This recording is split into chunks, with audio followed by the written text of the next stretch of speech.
Unfortunately, Seth McLaughlin not doing well. The Achilles tear means he's done for the season. And he had, Steve, a heck of a first half plus this season, 10 out of 12 games at this point. Mid-season All-America, according to the AP and Sporting News, 34 starts at center. That's basically impossible to replace, but the Buckeyes are going to have to do their best to shuffle things around. Yeah, it's really a sad story on a number of fronts. Seth McLaughlin came in from Alabama and in a lot of ways made that offensive line his, and he was the leader. He and Donovan Jackson, obviously the top returning player at guard. And by and large, the offensive line, other than a game or two, played pretty well throughout the course of the season, withstood the injury to Josh Simmons at left tackle. They had to move things around a little bit. And I think there was a lot of sentiment that Seth McLaughlin was a first-team All-Big Ten guy, potentially an All-American, and possibly even the Remington Award winner as the nation's top center. And, sometimes it's crazy the way these things work. The voting for this will come down here at the end of the regular season, only a couple more games left. And, sometimes you'll get the sympathy vote in a situation like this. And wouldn't surprise me if he up and wins it now that his season is over, because he had 10 pretty good games at Ohio State. And the two plays that I will go back to that really typified his impact and the way that this team, this offensive line, kind of rallied with him as the leader was the quarterback sneak from the 1 yard line off the goal line at Penn State, where they shoved everybody forward 4 yards to the 5 yard line, and they all picked each other up. And obviously he's the center, and he's the tip of the spear, shoving, guys backward. And then the other one was just this past Saturday at Northwestern. I forget if it was the first or the second. I think it was the second touchdown that Quinshon Judkins scored. I think his first one was over right guard. I think his second one, he went in behind the left side of Seth McLaughlin, I believe. And Seth turned his guy and dumped him on the ground like that, and then stood over him as Quinshon Judkins scored in behind him, and defiantly let the guy know that we just scored a touchdown on your ass, bleep, bleep, bleep, or whatever the kids say these days. So I'm watching that all transpire through my binoculars. I'm like, Seth's giving this guy the business down there at the, in the goal line. But at any rate, just a dominant, force. It felt like on a team that needed a dominant force, and that can't be understated. Given the lack of physicality, toughness, whatever that intangible is that Ohio State's offensive line didn't seem to have in the big games in recent years. That guy delivered it in spades, and he will be sorely missed. I think that is definitely the case, and I know we'll get into all the permutations and, who's going to go here and here and here and here, but this is a major blow for Ohio State. It's not a crippling blow, but it is a major blow along the lines of losing Josh Simmons earlier in the season. Did you catch that, Tony? Permutations out of you. Carson Hinman, Josh Padilla, of course, was the guy that stepped in with the rest of the backups last week. Yeah, I'm from what I'm told, it'll be Carson Hinman at center and Austin Sierveld at left guard moving forward. But with losing Seth, he was the leader of the offensive line, and that's a credit to him coming in and earning that spot as the center, but also as the veteran who has seen so many different things and was able to communicate so many different things off the field and on the field, was able to help Carson Hinman along and perhaps help get him ready for left guard and also get him ready for what is going to happen here at center. So he's been the consummate teammate. He's exactly the kind of guy they were looking for in the portal. They vet their transfers. They don't just bring guys in. And you're seeing that with the leadership of Seth, of Caleb Downs, of Will Howard, Quinshon Judkins, and Will Howard. That Ryan Day even talked about it on Tuesday, and then to have this happen. So he'll be now, and I just talked about it in the latest episode of the Buckeye Weekly podcast. He's going to be the most in the nation for the next however many games, because he's going to be involved and he's going to be watching film. He's going to be getting people ready. So sucks for him, because he had moved from, some would say, an undrafted free agent to a middle round guy based on his play this season. And this doesn't mean he's not going to get drafted or that he won't play in the NFL. It's just it's a setback. It's unfortunate, but it's not going to stop him. He'll keep going. And so will Ohio State. It's next man up. They've done it before. They'll do it again. And you look over the nation, the last couple of national champions. I'll go back even further after we're done here and see how often. You saw Michigan lose Zach Zinter last year. You saw Georgia lose offensive lineman the year before. It just happens. And I wrote about it last night on the Buckeye Huddle message board, that people don't realize how often offensive linemen go down for national championship teams or major teams, because there's 5 of them and there's 5 more waiting in the wings, and you just plug guys in and you have to go. You just have to keep going. So this is unfortunate for Ohio State. It is not unique to Ohio State, and they'll pick up, they'll move pieces together, and you'd be hard-pressed to find a team that can replace their starting center with last year's starting center and replace the current left guard with the opening day left guard, which is what Ohio State will be able to do.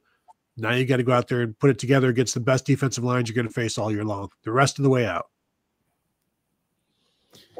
Yeah, definitely guys in play that have done it before and had reps and in meaningful games against meaningful teams. So there is that, but my goodness, just tough to see and tough to take for him personally, but also the impact on this team at the one position that seems to be the most vulnerable. Well, even when we talked about who could you not afford to lose, the first answer was Josh Simmons. And then for like Gallows humor, it's like, well, what if they lost Seth McLaughlin? It's like, well, don't even bring that up, because that would be too much to bear. And it's a lot. And we could talk about it being just one guy, and now it's a second guy, and it's a significant person. And so this being Ohio State, they've got 17 offensive linemen on scholarship. So you've got options. It's a team full of guards and centers. So you're looking for guards and centers right now. And if you can't find somebody, then that is that's on the fault of the position coaches not getting it done and not getting the recruiting, because other programs have been able to plug guys in. Ohio State has been able to plug guys in this year. And so now you got to do it again. And as I said, you're facing an Indiana defensive line that does a bunch of different stuff it's going to make life difficult on a new center. Then you've got Michigan, who has 2 defensive tackles that are going to be playing in the NFL next year. And then possibly if they win those 2 games, you're playing Oregon again, and they have NFL defensive linemen. And then it just goes on from there. And actually, maybe they'll get a break in the first couple of rounds, actually. They may at that. Showdown against Indiana. Of course, the Hoosiers have rolled for the most part, but ran into Michigan a few weeks ago and proved to be vulnerable on the offensive side, especially in the second half. Didn't get much done. I counted up 25 plays and 18 yards for the Indiana offense in the second half against Michigan. They got some things done in the passing game early, hit Michigan with a couple deep shots to put themselves in position, and 17-3 lead. And that seems to be the most valid performance out there. You know, the Nebraska's proven not to be much of a team. Washington's probably the second best team they've played, or Washington may be better than Michigan. Of course, they beat them head to head, and Indiana took care of them fairly easily. It was a semi-competitive game, but do we think that Indiana's got Ohio State's attention? Definitely. And, I've kind of taken up their cause on Twitter. This week there's this groundswell that, should when Indiana loses to Ohio State and beats Purdue and finishes 11-1, that Indiana should not be in the playoff, and instead it should be one of the 2-loss SEC teams. And, I grant the fact that those teams have played more ranked opponents and probably a better schedule. But I guess I would come back and I could just say, look, Indiana's playing 9 conference games, 9 high major opponents. Granted, they didn't play anybody in the non-conference this year of note. So that's kind of a strike against them. But, the SEC teams, they kind of vary. Some of them play 8 high majors. Some of them play 9 high majors. And some of them do play 2 good non-conference opponents and play 10 high majors. It kind of varies school to school. So there's no one-size-fits-all answer to this. It's all apples to oranges comparisons. But I think if you go 11-1 as a member of one of the 2 major conferences right now and go 8-1 in that conference, I think it's kind of hard to keep you out of a 12-team playoff. I just, I get it. They didn't play Oregon. They're not going to play Penn State.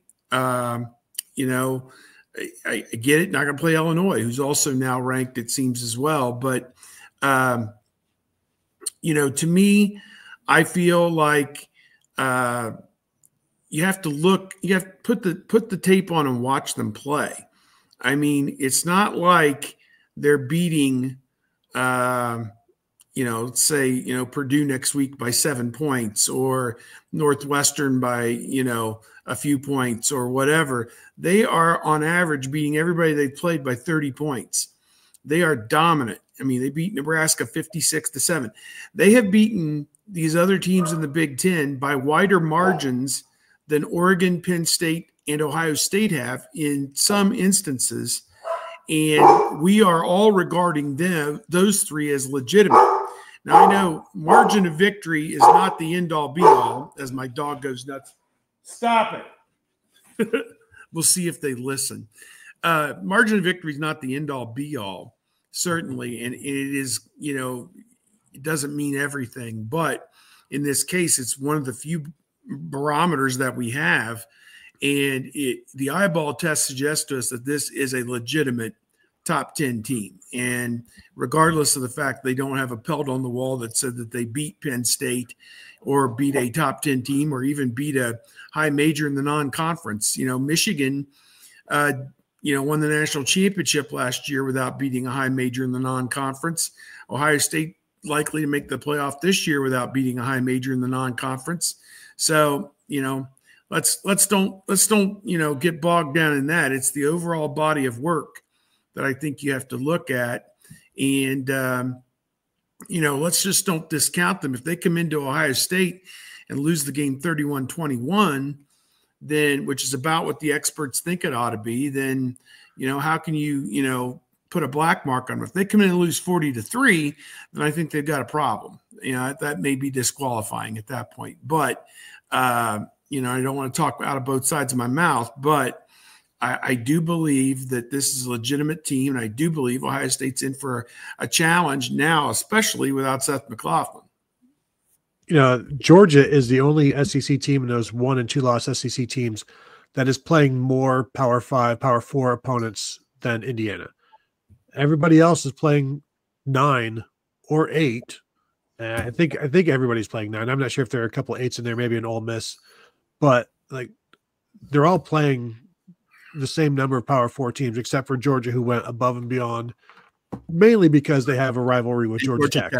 Yeah. So that's we've seen plenty of programs play 10 over the years, and so I get that the SEC people are upset about Indiana not playing ranked opponents, and they talk about strength of schedule. Strength of schedule has nothing to do with how good you are. That's just a measurement of who you've played. It's not an indication of anything that you're doing on the field or how good you are or any kind of analytical or margin of victory or anything like that. So, yeah, the strength of schedule, it's going to get better here after this week, but it's a measurement of who you've played, not how you've played, what you've done in those games. So the committee is looking at what they've done, and they've done pretty well. Now, I think they were exposed a bit against Michigan. We saw Indiana capable of bleeding against Michigan, where the old Wolverines were a 2-point conversion away from tying that late in the game.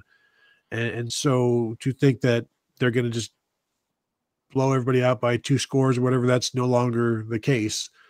And they are Can't believe I'm saying this about Indiana. They are mortal. They are human, and they can be beaten.